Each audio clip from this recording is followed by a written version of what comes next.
नमस्कार दोस्तों, मैं शेखर तेवतिया ज्ञानधारा एजुकेशन पर आप सभी का स्वागत करता हूं और हम आज अपनी ऑनगोइंग एनालिसिस की सीरीज में आपके लिए लेकर आए हैं 14 दिसंबर 2017 सेकंड शिफ्ट के पेपर का एनालिसिस। और इसमें हम संविधान के सभी क्वेश्चन आपको करवाएंगे। अगर आपने इससे पहले 13 दिसंबर 2017 की थर्ड शिफ्ट का एनालिसिस नहीं देखा है तो अभी ऊपर आई बटन को आप क्लिक कर सकते हैं, तो वहां से ये वीडियो आप देख सकते हैं। इसके बाद हम अपनी आज की सीरीज आज के पेपर की तरफ चलते हैं। तो आपके सामने पहला क्वेश्चन इस प्रकार से है। पहला क्वेश्चन, संविधान सभा का अंतिम सत्र कब आयोजित किया गया था? तो इसमें आपको तारीखें दे रखी हैं कि संविधान सभा का अंतिम सत्र कब आयोजित किया गया था। आप सबको पता है 26 जनवरी 1950 को हमारा संविधान लागू हो गया था और उससे 2 दिन पहले यानी कि 24 जनवरी 1950 को संविधान सभा का अंतिम सत्र रखा गया था, जिसमें क्या हुए थे, मतलब मेन जो संविधान सभा के सभी सदस्य थे उनके सिग्नेचर संविधान पे हुए थे और हमारे राष्ट्रीय गीत राष्ट्रीय गान को अपनाया गया था। साथ ही साथ डॉक्टर राजेंद्र प्रसाद को राष्ट्रपति के रूप में नियुक्त कर लिया गया था। तो इसका आंसर ऑप्शन बी हो जाता है आपके सामने 24 जनवरी 1950। इसी के साथ हम बढ़ते हैं अपने दूसरे क्वेश्चन की तरफ। तो निम्न में से कौन सा भारत के संविधान के बारे में सही है? तो इसमें आपके सामने तीन ऑप्शंस हैं। यह दुनिया में किसी भी संप्रभु देश का सबसे लंबा लिखित संविधान है। बिल्कुल सही बात है, जो भारत का संविधान है ये सबसे लंबा लिखित संविधान हो जाता है। दूसरा बी, संसद संविधान को निरस्त कर सकती है। तो ऐसा बिल्कुल भी नहीं है, संविधान को संसद निरस्त नहीं कर सकती। हालांकि संविधान जो है आर्टिकल 368 के तहत संविधान में संशोधन कर सकती है, लेकिन संविधान को निरस्त नहीं कर सकती। तो बी ऑप्शन आपका तो इसमें गलत हो जाता है। आगे सी ऑप्शन क्या कहता है, यदि यह संसदीय सर्वोच्चता प्रदान करता है, संवैधानिक सर्वोच्चता नहीं। तो भारत का संविधान के बारे में क्या कहा गया है इसमें कि संसदीय सर्वोच्चता प्रदान करता है, संवैधानिक सर्वोच्चता नहीं। तो ऐसा बिल्कुल भी नहीं है, संविधान ही भारत में सर्वोच्च है और संसद जो है वो संविधान के तहत ही बनाई गई है। तो यानी कि बी और सी ऑप्शन तो आपके इसमें गलत हो जाते हैं। तो ऑप्शन आपका इसमें ए ही ठीक होता है। तो इसके लिए आपको जो दे रखा है सबसे पहले वाला ऑप्शन केवल ए सही है। नेक्स्ट क्वेश्चन की तरफ बढ़ते हैं। तो विंस्टन चर्चिल द्वारा घोषित कौन सा घोषणा पत्र भारत पर लागू नहीं किया गया था? तो ये क्वेश्चन एकदम आउट ऑफ द बॉक्स आ गया था, तो इसको देख लेते हैं। थोड़ा सा अलग है, ऐसे क्वेश्चन कोई पढ़ता नहीं है। नॉर्मल अगर देखते हैं तो इसमें विंस्टन चर्चिल जो है द्वितीय विश्व युद्ध के समय जो ब्रिटेन है वहाँ के प्रधानमंत्री थे। तो इसमें कुछ घोषणा पत्र दिए हैं, तो इसमें बताना है कि कौन सा घोषणा पत्र भारत पर लागू नहीं किया गया था। तो फर्स्ट ऑप्शन आपका है अटलांटिक घोषणा पत्र। तो बिल्कुल सही, अटलांटिक घोषणा पत्र भारत पर लागू नहीं किया गया था, क्योंकि अटलांटिक घोषणा पत्र है क्या, ये अमेरिका और ब्रिटेन के बीच की एक संधि थी जो द्वितीय विश्व युद्ध के समय 1941 को इन दोनों देशों के बीच साइन की गई थी। और इसमें क्या था कि जर्मनी के विरुद्ध जो है मिलकर युद्ध लड़ा जाएगा। तो ये अटलांटिक घोषणा पत्र था, तो इसका भारत से कोई लेना देना नहीं है। तो ऑप्शन आपका ये ही ठीक हो जाता है। बाकी बर्न का गोल्डन घोषणा पत्र ये भारत से संबंधित बिल्कुल नहीं है, लेकिन और ये विंस्टन चर्चिल से भी बिल्कुल संबंधित नहीं है। ऐसे ही ये दोनों घोषणा पत्र भी। तो यानी कि अटलांटिक घोषणा पत्र विंस्टन चर्चिल से संबंधित है, लेकिन ये भारत से संबंधित नहीं है। नेक्स्ट क्वेश्चन की तरफ अगर हम बढ़ते हैं तो नंबर 4th क्वेश्चन है हमारा, निम्न में से कौन सी मध्य संघ सूची का एक हिस्सा है? तो लास्ट वीडियो में मैंने आपके ये सूचियों के बारे में बताया था, संघ सूची, राज्य सूची और समवर्ती सूची। उसमें विषय वगैरह क्या होते हैं और कैसे कैसे होते हैं, ये सब मैंने अपनी लास्ट वीडियो में आपको बताया था। तो इसके साथ ही आज देख लेते हैं जरा। तो पहला ऑप्शन है सामाजिक सुरक्षा और सामाजिक बीमा। तो ये आपका समवर्ती सूची का विषय हो जाता है। दूसरा जनसंख्या नियंत्रण परिवार नियोजन, ये भी समवर्ती सूची का विषय हो जाता है। प्रकाश स्तंभ होते हैं लाइट हाउस, ये आपके संघ सूची के अंतर्गत आते हैं। लाइट हाउस मतलब जैसे कि पोर्ट होते हैं, एयरपोर्ट होते हैं, तो वहां पे मतलब लाइट हाउस बनाए जाते हैं। तो ये संघ सूची का विषय है। आर्थिक और सामाजिक योजना, ये आपका समवर्ती सूची का विषय है। यानी कि ए, बी और डी तो ये समवर्ती सूची के विषय हैं, और सी प्रकाश स्तंभ जो है ये आपका संघ सूची यानी कि यूनियन लिस्ट, और बाकी के ये 3 ए, बी और डी जो हैं ये आपके हो जाते हैं कॉन्करेंट लिस्ट के। यानी कि ऑप्शन सी आपका बिल्कुल सही ऑप्शन है। नेक्स्ट क्वेश्चन की तरफ बढ़ते हैं। तो क्वेश्चन नंबर 5 है, किस वर्ष में नगर निगम के प्रावधानों से युक्त 12वीं अनुसूची को संविधान में जोड़ा गया था? तो ये बहुत इंपॉर्टेंट क्वेश्चन हो जाता है, क्योंकि ये आपका अनुसूची से क्वेश्चन आ रहा है, यानी कि शेड्यूल से क्वेश्चन आ रहा है। जब हमारा संविधान बना था तो संविधान में 8 शेड्यूल थे, उसके बाद 4 नए शेड्यूल और जोड़े गए हैं टाइम के साथ साथ। ऐसे ही अगर हम बात करते हैं 11वां 11वीं अनुसूची और 12वीं अनुसूची, तो इनको ये किससे संबंधित है? तो 11वीं अनुसूची आपकी संबंधित है पंचायतों से और 12वीं अनुसूची आपकी संबंधित है जो म्युनिसिपैलिटीज होती हैं उससे संबंधित है। ठीक है जी। तो थोड़ा सा इसके बारे में विस्तार से समझने की कोशिश करते हैं कि कैसे ये कैसे कैसे जोड़ा गया है इसको। तो सबसे पहले अगर हम देखते हैं आपका 73वां संविधान संशोधन 1992, तो ये क्या कहता है कि ये संविधान में एक तो भाग 9 को जोड़ता है और साथ ही साथ आपकी अनुसूची 11 को भी जोड़ता है, और इसमें बात करी गई है आपकी पंचायतों के बारे में। तो पंचायत जैसे कि आपने सुना होगा, ग्राम पंचायत होती है, ब्लॉक पंचायत होती है, जिला पंचायत होती है, यानी कि पंचायतों का प्रावधान आपके अनुसूची 11 में किया गया है और साथ ही साथ संविधान के भाग 9 में किया गया है। उसके साथ ही 12वीं अनुसूची किसके तहत जोड़ी गई है? आपका एक 74वां संविधान संशोधन होता है 1992 में ही, और इसके साथ साथ संविधान में भाग 9 जोड़ा जाता है और 12वीं अनुसूची जोड़ी जाती है। तो 12वीं अनुसूची और आपका भाग 9A, तो ये जो है आपके 74वें संविधान संशोधन 1992 के तहत जोड़े जाते हैं। तो इस हिसाब से अपना आंसर बनता है 1992। नेक्स्ट क्वेश्चन की तरफ चलते हैं। तो निम्न में से कौन सा नागरिकों के मौलिक अधिकारों के तहत भारत के संविधान में कहा गया है? तो ये मौलिक अधिकारों से यानी कि फंडामेंटल राइट से क्वेश्चन आ जाता है। तो सबसे पहले ऑप्शन ए पढ़ लेते हैं। राज्य शैक्षिक संस्थानों को सहायता देने में किसी भी शिक्षण संस्थान के साथ इस आधार पर भेदभाव नहीं करेगा कि यह अल्पसंख्यक प्रबंधन के तहत है, चाहे वह धर्म पर आधारित हो या भाषा पर आधारित हो।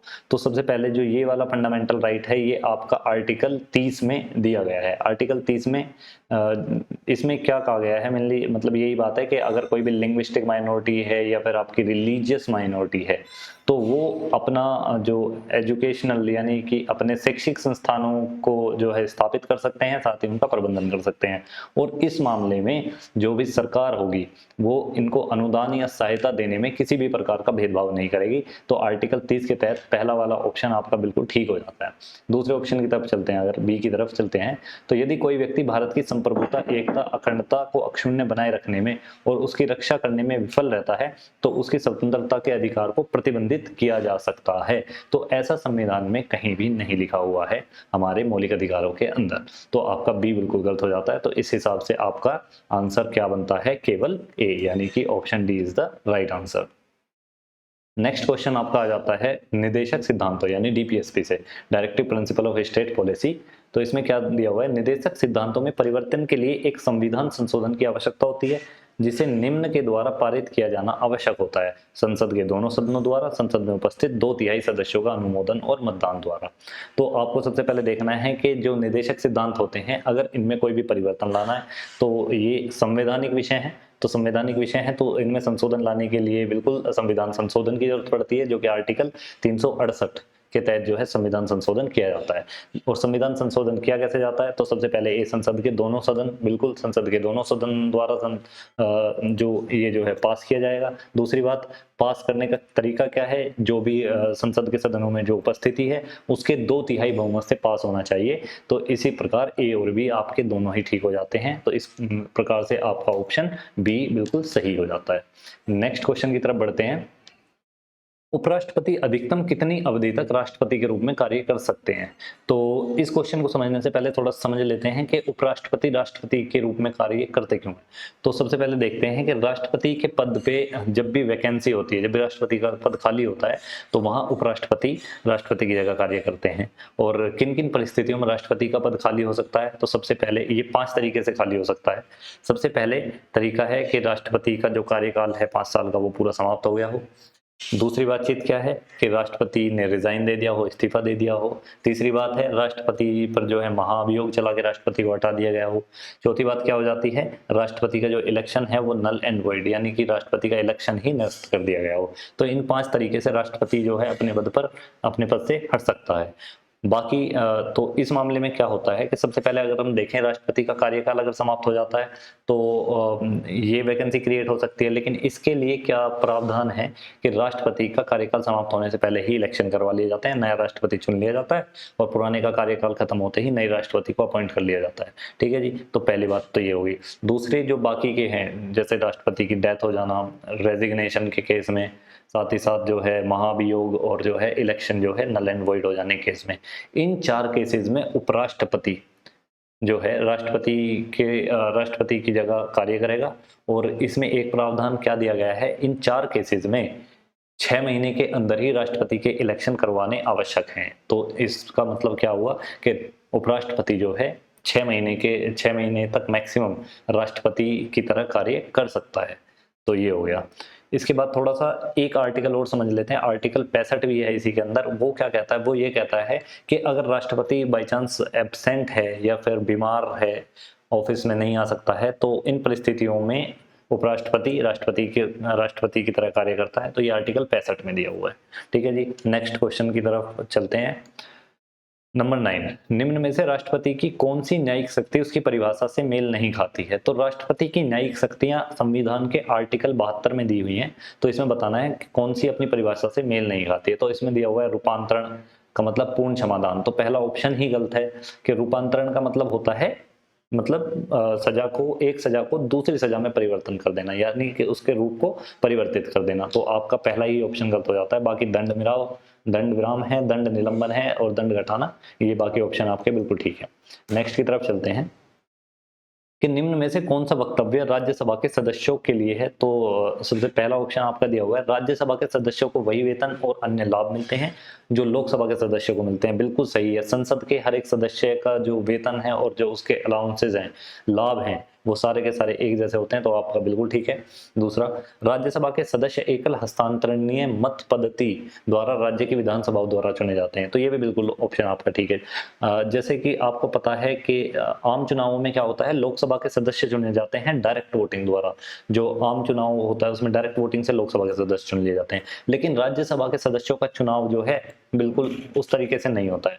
तो इसका तरीका बिल्कुल अलग है। इसमें क्या होता है कि जो राज्य की विधानसभाएं होती हैं, उनके जो सदस्य होते हैं, वो भी कौन से सदस्य, इलेक्टेड, यानी कि जो चुने गए सदस्य होते हैं, वो एकल हस्तांतरणीय मत पद्धति द्वारा, यानी कि एक वोटिंग का सिस्टम होता है ये, उसके तहत राज्यसभा के सदस्यों को चुन के भेजते हैं। राज्यसभा यानी कि काउंसिल ऑफ स्टेट, यानी कि ये स्टेट का रिप्रेजेंटेशन करती है सेंटर में राज्यसभा। तो इसके लिए यानी कि आपके दोनों ऑप्शन बिल्कुल ठीक हैं, ए और बी। तो इस हिसाब से ये आपका ठीक हो जाता है। नेक्स्ट क्वेश्चन की तरफ चलते हैं। किसी भी विषय पर समान मतदान होने पर संसद के किसी भी सदन के स्पीकर द्वारा मत डालने को कहा जाता है, क्या कहा जाता है। तो ये केस थोड़ा सा इस टाइप से है कि मान लो जो संसद है, संसद में किसी भी बिल पर बहस चल रही है और उसके बाद उसमें वोटिंग होती है।